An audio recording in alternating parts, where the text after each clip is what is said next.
سڵاوی ئاکۆ شارۆشی بۆ هەموو کوردێک لە هەر کوێیەکی ئەم گەردوونەدان. دەمەوێت لە ناخمەوە لە ڕۆحمەوە باسی زمان و چەمکی زمان و پلانی زمان و ئامانجەکانی و تیۆرەکانی پلانی زمانتان بۆ بکەم لەگەڵ چارەسەری زمانی و نازمانی پلانی زمان. بفەرمونون. پێناسەی زمان ماڵی بوونە، بەرگی بیرە. زمان نەک هەر ناوەندێکی تێگەشتن و بەیەکگەیاندن و لە یەک تێگەشتنە، بەڵکو خودی زمان لەگەڵ هەست و سۆز و خۆشەویستی لە ذاتی خۆیدا هەڵدەگرێت. ئەو کاتە هەستی پێ دەکرێت کە لەگەڵ نەتەوەی تر و لە ناو نەتەوەی تردا بەکاردەهێنرێت. بۆیە دەڵێن زمان بوون و وجود و ناسنامە و شوناسی نەتەوە و تاکەکانیەتی. پرسی زمان لە پرسی خاک و نیشتیمان و نەتەوە ئەگەر زیاتر نەبێ کەمتر نییە.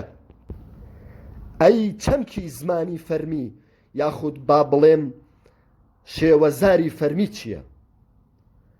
شێوەزاری فەرمی ئەو زارەیە کە وێنە و ناسنامەیەکی یاسایی بە وڵاتێک یا بە دەوڵەتێک یا بە حکومەتێکی هەرێمی دەبەخشێت.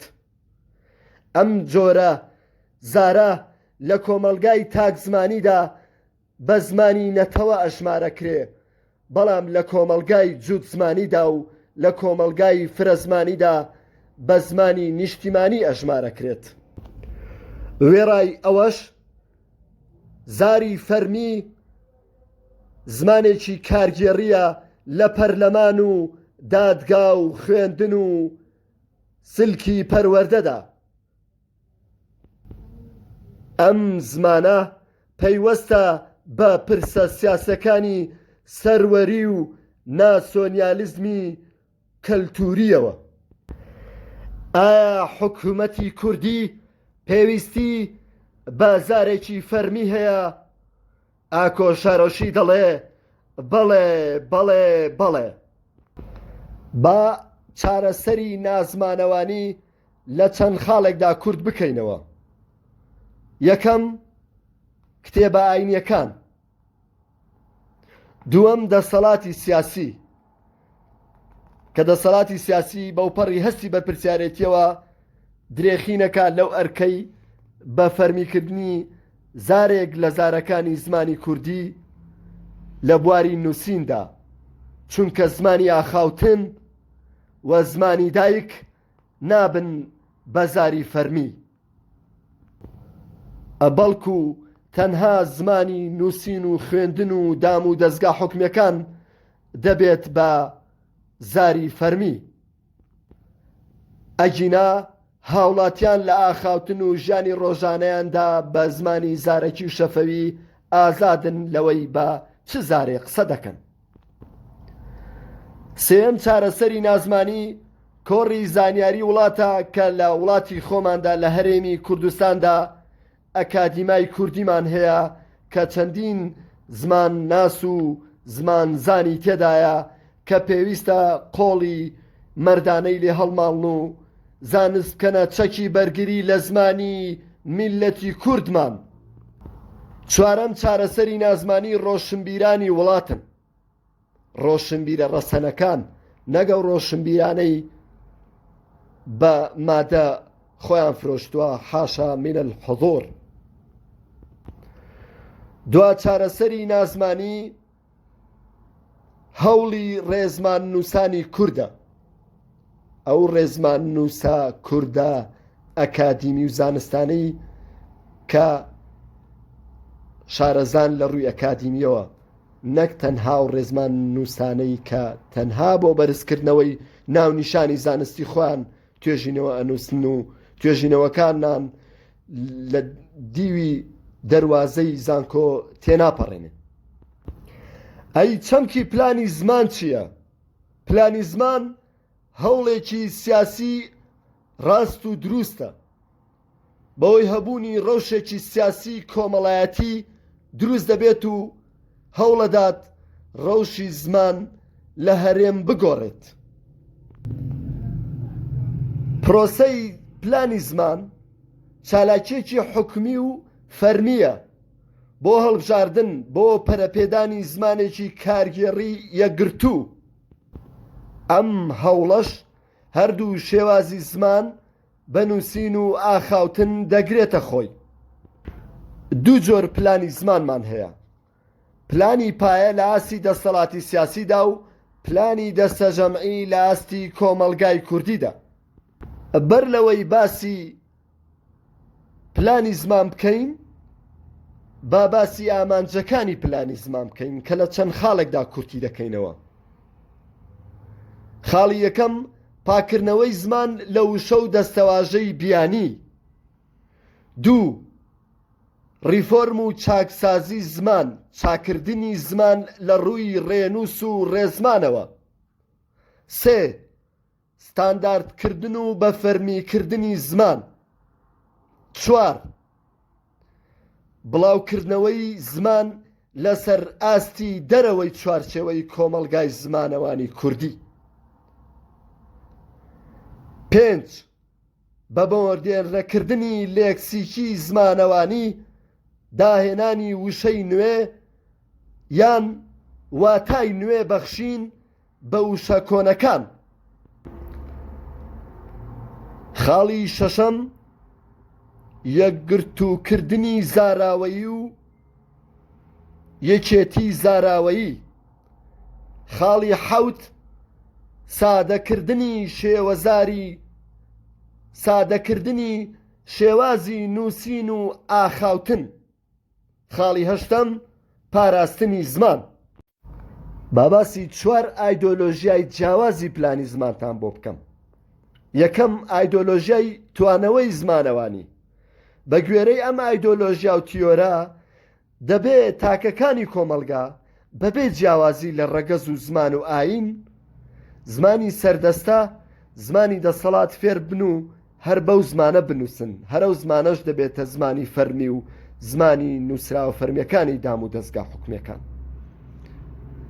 ئەم تیۆر و ئایدۆلۆژیاش لە وڵاتی فەڕەنسا دەگوزارێت. ئایدۆلۆژیای دووەم، ئایدۆلۆژیای پلۆرالیزمی زمانەوانیە کە ئەم تیۆر و ئایدۆلۆژیایە تەواو پێچەوانەی تیۆری تاک زمانی و توانەوەی زمانەوانیە. تیۆری پلۆرالیزمی زمانەوانی بە تەواوەتی ئاعترافەکە بە هەبوونی زیاتر لە زمانێکی تر لە ناو یەک کۆمەلگادا. ئەم تیۆر و ئایدۆلۆژیایە هۆکارێک بووە بۆ دروستبوونی زمانی سێم لە یەکگرتنی دوو زماندا. بۆ نمونە هیندیەکانی بەریتانیا بۆ ئەوەی دەستبەرداری زمان و کەلتوری خۆیان نەبن، لە کۆمەلگای بەریتانیادا زمانێکی تریان داهێنا لە تێکەڵەیەک لە ئینگلیزی و هیندی، ناویان نا هینئینگلیش. هەروەها لە سەنگافورە چوار زمان بەکاردێنن: ئینگلیزی، مالایی، تامیلی، چینی.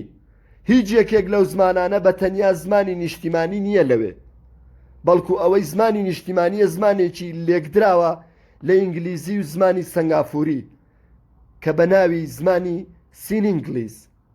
سینئینگلیش. شێوازی دووەم لە تیۆری پلۆرالیزمی زمانەوانی بریتیە لە هەبوونی چەند زمانێکی جودا و جیاواز لە یەک کۆمەلگادا. بۆ نمونە سویسرا یەکێکە لە وڵاتانەی کە چەند زمانێکی جیاوازی تێدا بەکاردێت. ئەم جیاوازیەش پەیوەستە بە دوو هۆکارەوە: هۆکاری جوگرافی و ئەتنیکی و هۆکاری کەلتوری و مێژوویی. ئایدۆلۆژیای سێیەم، ئایدۆلۆژیای پەسەندکردنی زارێکی نەتەوەییە. هەڵبژاردننی زارێکی زمانی نەتەوە و کردنی بە زمانی فەرمی وڵات هەرێم کرۆکی ئەم تیۆر و ئایدۆلۆژیایە. ئەم ئایدۆلۆژیایە جەخت لەسەر زیندووکردنەوەی زمانی نەتەوە دەکات و هەڵبژاردننی زمانی فەرمی هەرێم لە زارێکی زمانی نەتەوە بەپەسەند دەزانێت. ئەم ئایدۆلۆژیایە بانگەشەیەوە دەکات کە زمان و نەتەوە هاوواتان و زمانی فەرمی حکوومەت ناسنامەی نەتەوەیە. لەسەر ئەو بنیاتە تاکەکانی نەتەوە لە زانا و سیاسەتمەدار و زمانەوان و ڕۆشنبیر دەبێ ئایدۆلۆژیای پەسەندکردنی زارێکی نەتەوە بە دیاریدەیەکی کۆمەڵایەتی سیاسی بزانن، بە استراتیژێتێکی یەکێتی نەتەوەی ئەشماری بکەن، چونکە لەو ڕێگایەوە نەتەوە زمان و دەستەڵاتی نەتەوەی خۆی دەبێت. ئەم ئایدۆلۆژیای پەسەندکردنی زارێکی نەتەوەیی بۆ کورد زۆر گونجاو و لەبارە. لە نمونەی وڵاتانەش جوولەکەکانی ئیسرائیل لە پێناوی نەتەوە و ئاینی جوولەکە زمانی عیبریان هەڵبژارد بە زمانی فەرمی ئیسرائیل. ئەو هەڵبژاردنەی زمانی عیبری پەیوەستە بە کەلتور و مێژوو ئاین و ئایدۆلۆژیای سیاسی پیاوانی ئاینی جوولەکەوە. چوارەم ئایدۆلۆژیای زمانی نانەتەوەیی. ئەم ئایدۆلۆژیا پێچەوانەی سێ ئایدۆلۆژیەکەی پێشترە. بە گوێرەی ئەم ئایدۆلۆژیایە حکوومەتی وڵات زمانێکی نانەتەوەیی دەکاتە زار و زمانی فەرمی وڵات و هەرێم. هەڵەبژاردننی زمانی نەتەوە لەو وڵات و هەرێمانەدا دەگەڕێتەوە بۆ چەند هۆکارێک. لە هۆکارانە کاریگەری زمانی ئاینی یاخود زمانی داگیرکار یاخود زمانی شارستانی وەها کەزا، هەروەها دواکەوتووی کەلتوری گەلی ژێردەستە. بۆ نمونە زمانی ئینگلیزی ئەو زمانە جیهانیە کە لە ڕێگەی داگیرکردن و شارستانیەتەوە بۆتە زمانی فەرمی زۆرێک لە وڵاتانی وەکو هند و فلیپین و سینگافورە. هەروەها زمانی فەڕەنسی نەک هەر لە وڵاتی فەڕەنسا بەڵکو لە زۆرێک لە وڵاتانی ئەفریقا و وڵاتە عەرەبیەکانی وەکو مەغریب و جەزایر و تونس بۆتە زمانی فەرمی و کەلتوری ئەو وڵاتانە. بەتایبەت ئەفریقیەکان زمانی خۆیان هێندە پێگرنگ نەبووە، زمانی داگیرکاری فەڕەنسایان لەلا گرنگ و شارستانی بووە، کەمەش هۆکارێکی تر بووە بۆتە سەندنی زمانی فەڕەنسی لە ئەفریقادا. بەداخەوە لەناو هەندێک لە کوردانیش بیرۆکەی هەڵبژاردننی زمانی ئینگلیزی وەکو زمانێکی فەرمی پێخوێندن لەناو کوردستاندا قسە و باسی لێوە دەکرێت کە گریان و پەرۆشی و هەستی نیشتیمانی و نەتەوە پەروەری و کوردایەتی ئاکۆشارەشی لێرەوە قوڵپەدا و دەست پێ دەکات. ئێمە باسی پلانی زمانمان کرد. ئەی بنەماکانی پلانی زمان چییە بۆ زمانی کوردیمان؟ 5 بنەمامان هەیە. یەکەم، هەڵبژاردننی شێوەزارێک لە شێوەزارەکانی زمانی کوردیمان.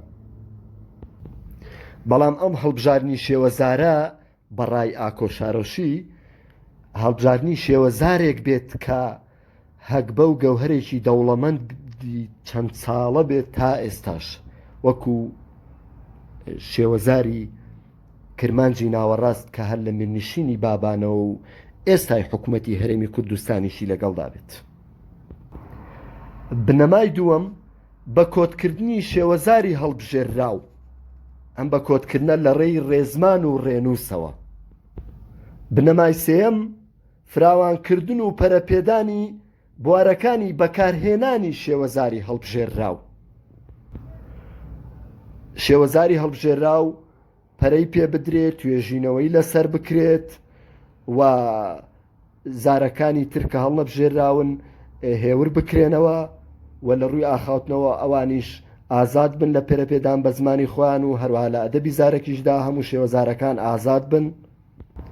بنەمای چوارەم، جێبەجێکردنی بڕیاری ستاندار بوونەکە، جێبەجێکردنی بڕیاری بە فەرمی بوونەکە کە لەلایەن حکوومەت و دەسەڵاتدارانی هەرێمەوە.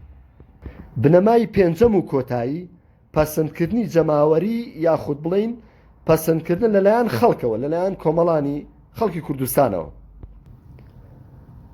ئازیزانی ئاکۆشارۆشی، زمان فەزایەکە لە ئازادی. ئازادیش خودی بوونە، بوونی زمانیش یعنی بوونی نەتەوە.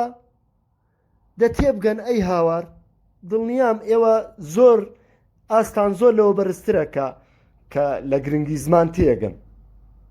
کاتێکی شات.